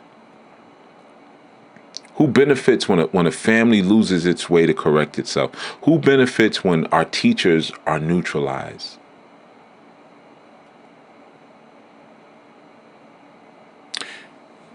Here's another question for you. Can a wounded person become an agent and not even know it? Can a wounded person become an agent and not even know it? I know that's a rough question, but it's important when you start thinking about responsibility and authority, and you think about rank, and you think about challenge, and clean ways to exit situations. Rank is not a declaration of superior humanity. Like I said, if we're on a plane, and I'm a passenger, and there's a pilot, we have the same humanity. We're both humans, but our ranking and our authority should be different when it's time to. I don't know how to land a plane. When it comes time to land that plane, right? Those who are pursuing the righteous, those who are trying to persecute and destroy the righteous, they're the ones who benefit.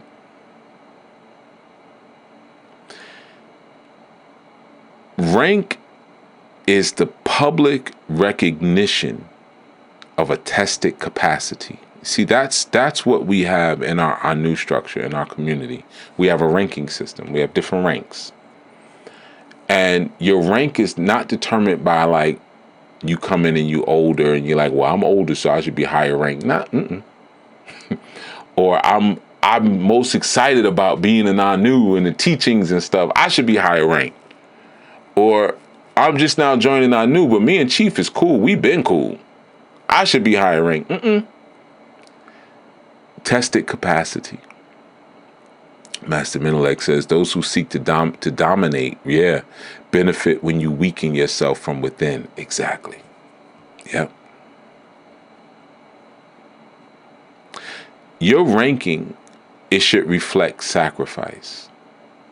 It should reflect time. It should reflect discipline. Your ranking should reflect verified competence.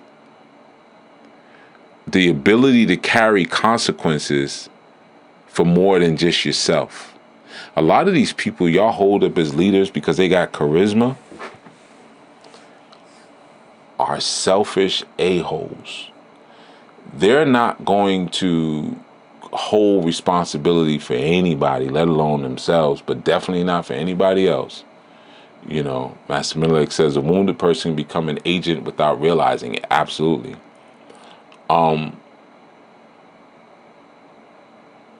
Now, when you talk about rank can be challenged. Rank can be challenged. But there's a orderly way to challenge it. If I say I'm Chief Yuya, I'm Chief Jegnana, that's a rank. You could challenge it. Yes, I ain't got no problem with that. Go ahead and challenge it. But there's an orderly way to challenge someone's rank, right? So first, question the teaching. Start there. Question the teaching itself. What exactly was said in the teaching? Start there. What principle does it violate? Right? You want to start there. What evidence shows that the teaching was wrong? Don't begin with how the instruction made you feel. That's not how you challenge somebody's rank. Don't do it that way. You said this and I didn't like it. It kind of felt like you was... Trust me, I hear that all the time. All the time. In fact, I heard it earlier today. I hear it all the time, though. I didn't like when you said this. And I never react. I don't care what you like or what you don't like. There's a way. What evidence shows that I'm wrong? Well, I'm not saying you're wrong. It's just that. So then that sounds like a me problem. That ain't got nothing to do with me. That's your problem. How it made you feel, that ain't got nothing to do with me. I'm sorry. That's your problem. Feelings do matter. I'm not trying to act like I'm like devoid of them or don't recognize them, but feelings don't conclude an investigation. And they do too often in our society. People be so lost, man. I felt this way and that's the end of it. I don't care, F them. No, that's not the end of the investigation. Was there a law violated? There's so many things you got to look at. And then the other thing you want to do is address the person directly. When you're challenging someone's rank, address them directly, whenever possible, privately. Public humiliation is not accountability. Is not. Public humiliation is not accountability. It just becomes a theater at that point. It just becomes play and performative. If the objective is to repair, then give the relationship a chance to repair before you start recruiting spectators. That's corny. That's corny. I have often reached out to people who purport themselves to be teachers, who teach things that are damaging. And I have reached out to them privately. Like, hey, how's it going? Just something I noticed. Maybe you made this statement, or I noticed this is something that you've stood on or doubled down on.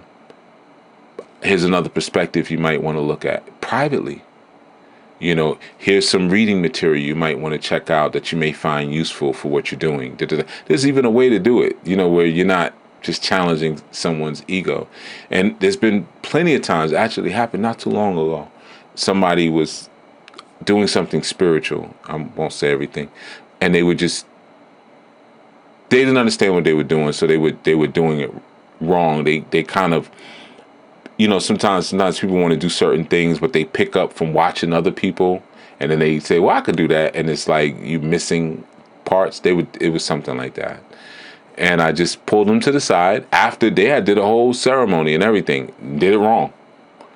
And I pulled them to the side after, and we would just talk, just look like it was a regular talk. And I said, hey, I whispered, I said, can I talk to you for a second? And told him, hey, just so you know, that's not the right, like you were using the wrong words and this and that.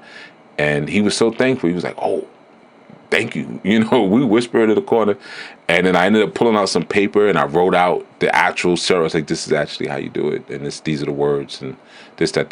But here's my number. If you need any help, just reach out, whatever. It's cool. That's how you do it. Then the third thing you got to do is use the order of the house. Use the order of the house.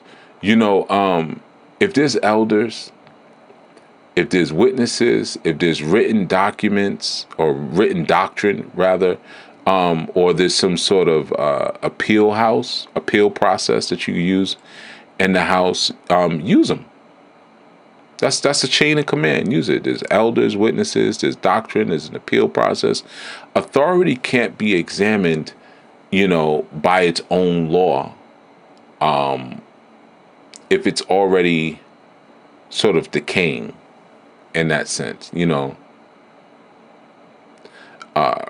other thing you want to sort of do is decide if you can remain under the leadership of that individual without poisoning the structure.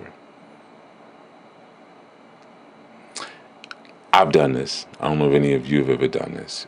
Have you ever left a job because you realized you were just toxic to the environment because you hated being there so much, but everybody else didn't feel that way?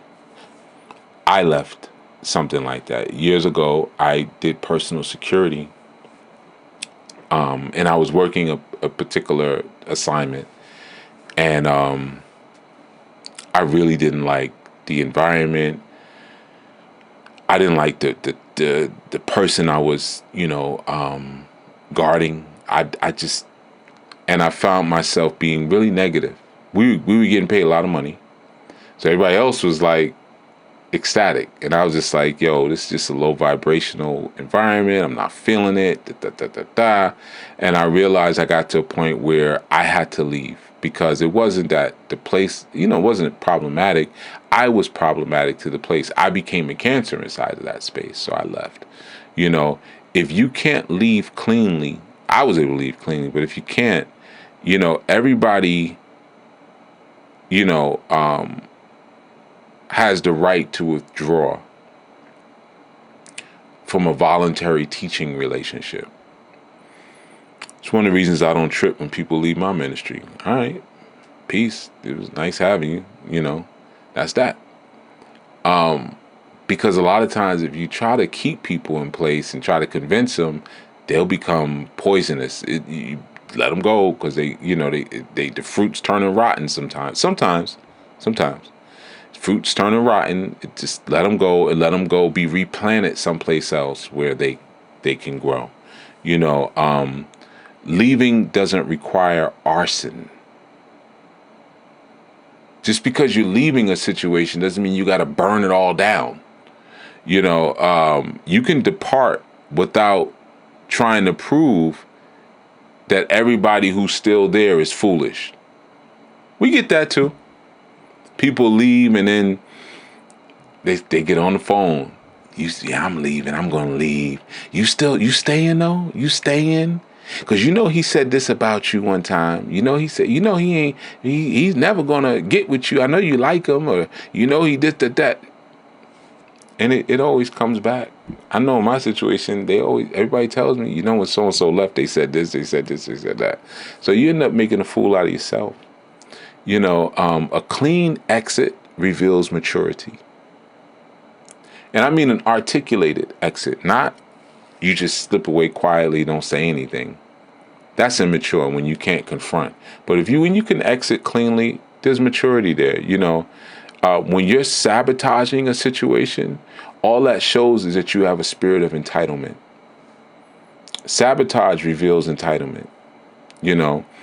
Some people don't just want freedom from the authority. What they want is the authority to suffer for not agreeing with them. That's what they want. You got the right to question authority. There's nothing wrong with that. But you don't acquire authority just because you questioned it. That doesn't make you the authority because you questioned the authority. Master Menelik says, yeah, I left a place because of that. I trained my replacement in bounce. See, there's nothing sweeter than that, right? Even as a boss, you're going to be like, all right, thank you. Like you're being accountable, right? You're just being accountable in that sense. You understand the structure that's there, and you probably were thankful for the structure that was there. Like, thank you for the time, for the checks that I got, while I was here, the moves I was able to make. But it's time for me to make my exit. There has to be an authority audit sometimes. I would now turn my blade I've been sharpening. I'm going to close out with turning that blade towards the father and the teacher. Because those titles by themselves, they don't produce a righteous authority. Just because you call yourself father, just because you call yourself teacher. A father who is demanding honor while at the same time refusing provision, refusing instruction, refusing consistency, refusing repair. A person like that is just consuming a title that they haven't really actually fully fed. You're eating that title and you ain't even fed the title. And you got the same thing with teachers. A teacher who can't explain their doctrine. Yeah, let me shut up because they can't explain their doctrine. They can't correct any of their errors. They can't tolerate sincere questions. They're not protecting the order of the doctrine or the place or whatever. What they're doing is they're protecting their own insecurity. They've put a wall around their own insecurity. Masculine authority has to create a perimeter where life can live inside of it. And not just live. Life can develop inside of it. That's part of the job of the masculine, to create that perimeter. And masculine authority has to reduce chaos. I know people, they don't want to hear that. But masculine authority has to reduce chaos. It has to tell the truth. You know, even when telling the truth costs the leader admiration, it has to be willing to accept judgment by the same law that it teaches. That's masculine authority. You got to be willing to accept judgment by the law that you are teaching, not the law that somebody goes out and finds. That may not mean anything to you, and they might get butthurt by that.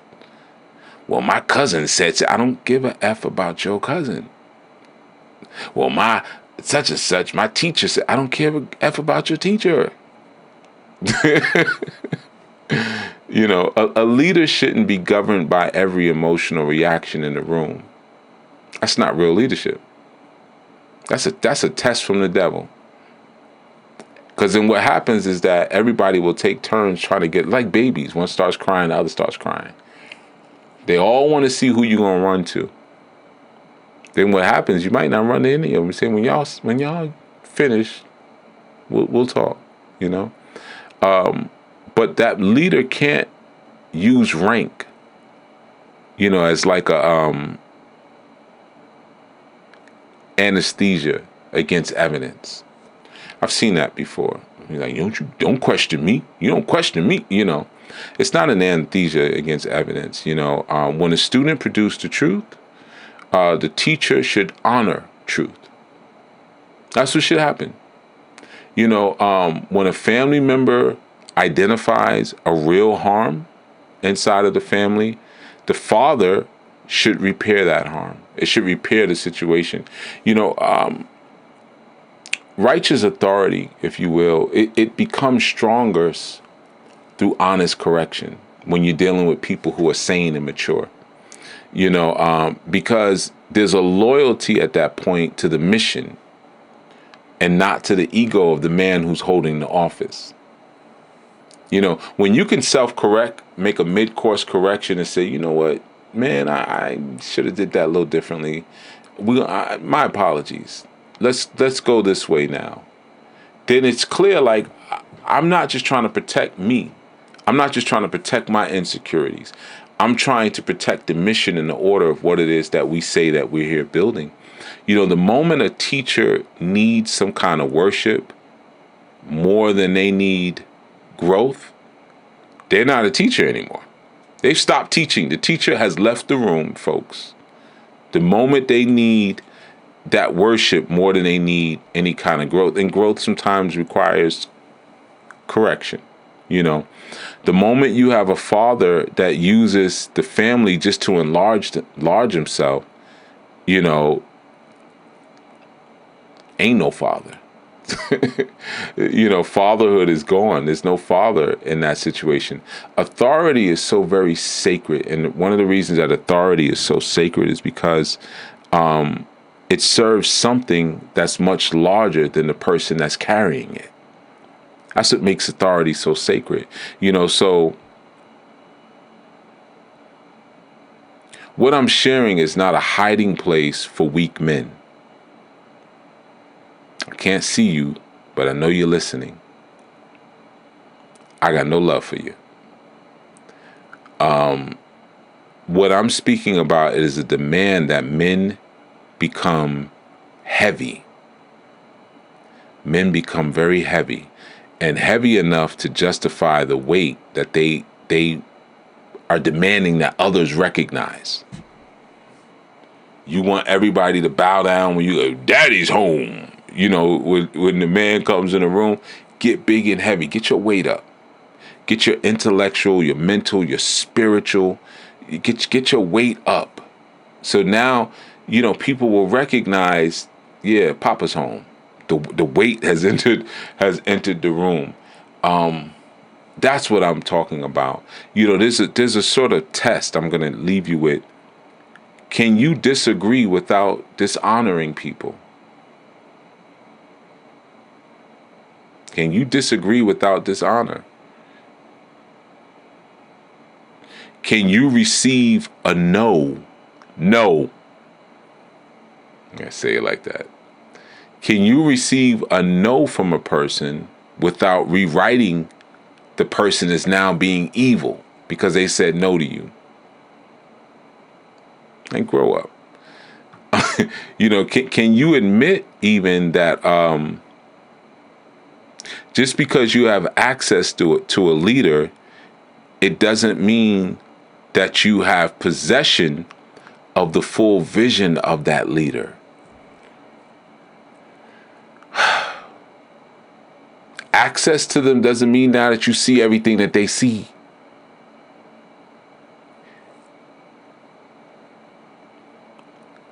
Can you get to a place now where you can identify the difference between evidence and offense?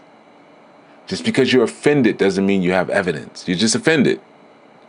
Getting to a place where you can leave a structure without trying to get it to crumble behind you.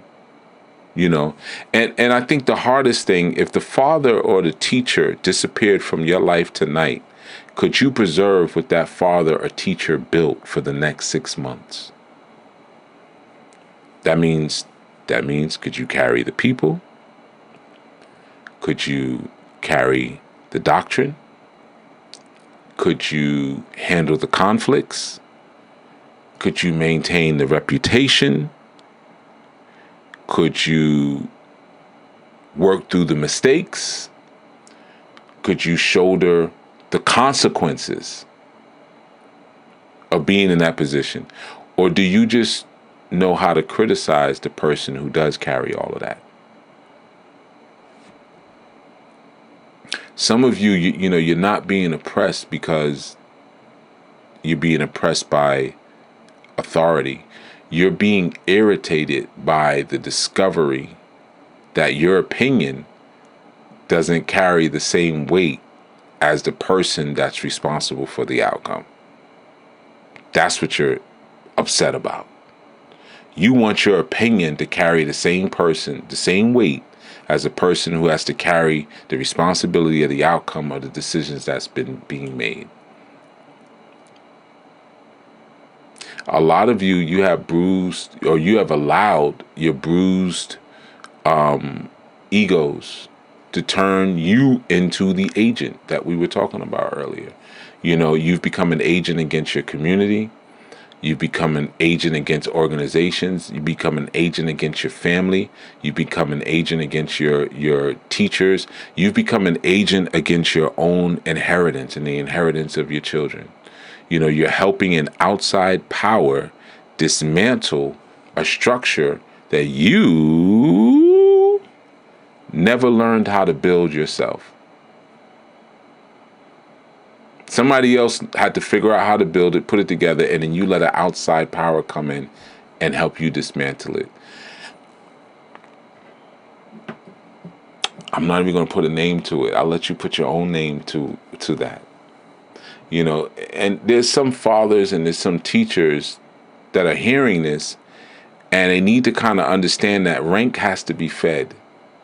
If you want honor, you got to carry the responsibility. That's the bottom line. If you want obedience, you got to be clear. You can't be I think. You got to know what the heck you're talking about. You got to understand the doctrine of what you're teaching. You got to be mentally organized and clear. If you want trust, you got to be consistent. You got to be consistent. If you make a mistake, repair it. Real simple. Just repair it. And you can repair something without surrendering your office. Well, you know what? I'm going to quit, man, because I got this wrong. Get over yourself. Equal worth doesn't mean equal weight. It doesn't mean that. So you can have a disagreement, but a disagreement doesn't automatically create a new rank. Because you disagree with me, I'm going to raise you up in the ranks. Nah, man, it doesn't work like that. And just because you feel injured by something that happens doesn't automatically now create truth because you're injured. Now truth has been created. A light has been shown because I'm injured. No, you're just injured. That's all. You're just injured. Your teacher could be wrong. Your father could be wrong. Your father might even owe you an answer. But your bruised ego is still not authority. Your disagreement does not make you anybody's equal. Okay? I know this was heavy. I went in for a while on this one because there's a lot to it, holding a lot back. But I hope this teaching sort of forced you to examine how you respond to correction, and it's brought some order in your life. I hope.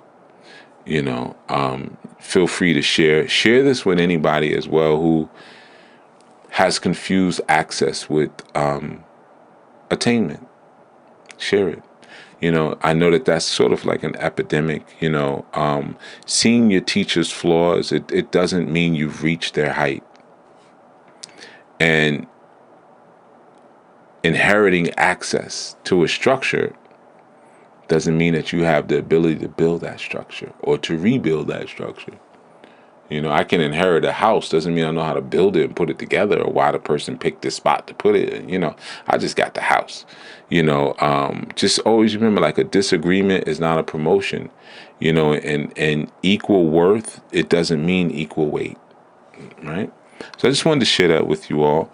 I know this was a long one. I think I went with about 2 hours, something like that, man. But I was feeling this one because I know this is I wanted to put into words what I've helped so many other organizational leaders through. It comes up so often, and they're like kind of dumbfounded by the disrespect. And I guess because I've dealt with it before, but so many years ago, it's like, yeah, I know that I've dealt with it a lot, and I've had a lot of time and opportunity to figure out what it is and where it's coming from and why and how to repair some of that. When someone disagrees with you, it's like all of a sudden it's like you're an idiot. You don't know nothing. But wait a minute, last week I knew everything. Last week I was the most brilliant person you ever met in your life. And then this week, because you're offended by something, you don't want to hear my mouth. Like, I need to shut up. And they don't realize that that's an indictment on them. It's not an indictment on you. You don't have to question yourself in that way. That says something about them and their mental instability and their level of betrayal and their weakness and their danger to the overall unit. Because like I said, they have the potential of becoming agents at that point, and oftentimes they do. So yeah, man, this is Chief Yuya. We got the retreat coming up September 17th to September 20th. If you want information, go to the anulifeglobal.org website and you can register for the retreat. I see people have already started registering. Keep it going, and thank you for listening. Thank you for tuning in. Those who were here, seeing some of y'all hung in there. I know this was a little longer than it usually is, man. But I will let you understand it was longer because of the importance of the content, especially for those of you in leadership who I do like to speak to, because a lot of times people don't really minister to us. It's like, who helps us when we go through things, or that feeling of betrayal, because it does hurt.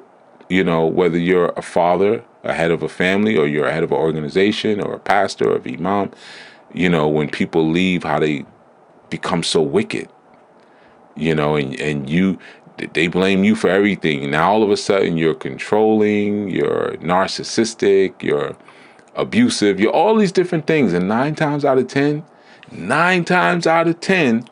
they're talking about themselves.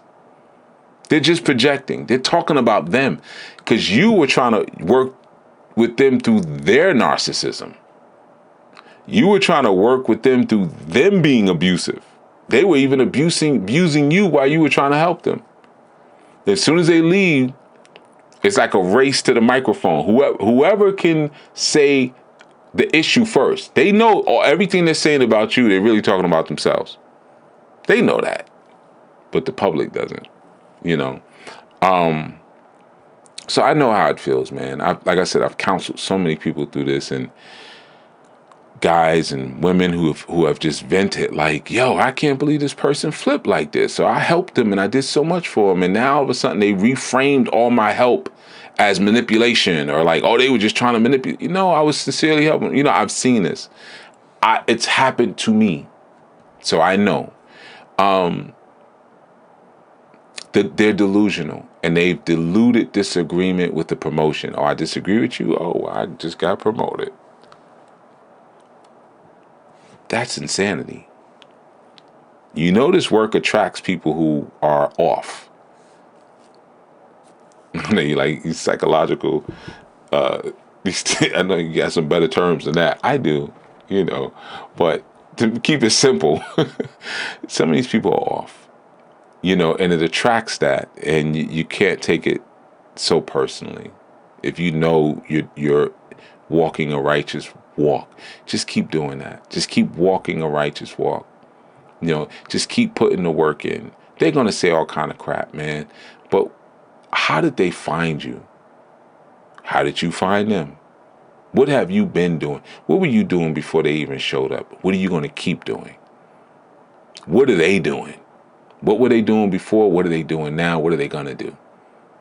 You see? So, you have to walk that walk in a strong and righteous way and stand on your square. And don't worry about it, man. Truth always eventually comes to light. But just understand, don't let these people force you to have to negotiate, especially you fathers, have to now be put on trial for your leadership. Well, the reason I think I should be the leader of this family. Nah, I'm not had a conversation with you. If you're not smart enough to realize why I should be, or I have this place of authority and how I've earned it, then you probably shouldn't be here, because you're a danger. You're going to be the agent that's going to be pulling outside people in here to destroy what the Most High has put together. Now you become an enemy to the Most High. And let's see how your life is going to go. Let's see what happens next, because it ain't going to be good. Or it already ain't good. And they always run to social media. As soon as they leave, first thing they go is social media and start putting up vague memes and stuff. I'm so thankful that I'm a person who follows my intuition. And they start putting up stupid stuff like that. Little vague stuff. Just ignore them, man. They're spiritual midgets. Just ignore them, man. And you just keep walking the path. And just walking in your authority that's been given to you by the cosmos, and get your weight up. Earn that rank. Be a heavy leader. Be a heavy leader. So the weight of your steps means something. You see? Male or female. Remember, this matriarchy can live within patriarchy as well. So you got women leaders too. Don't think this excludes you. We all have opportunities for leadership. Even our children have it. All right, this is Chief Yuya signing out. I'll see you this Yom Revi, or this Wednesday, as we call it as well, or this fourth day. I will be back with more. All right, Shalom, peace, Master Menelek, and peace everyone else. Have a wonderful evening.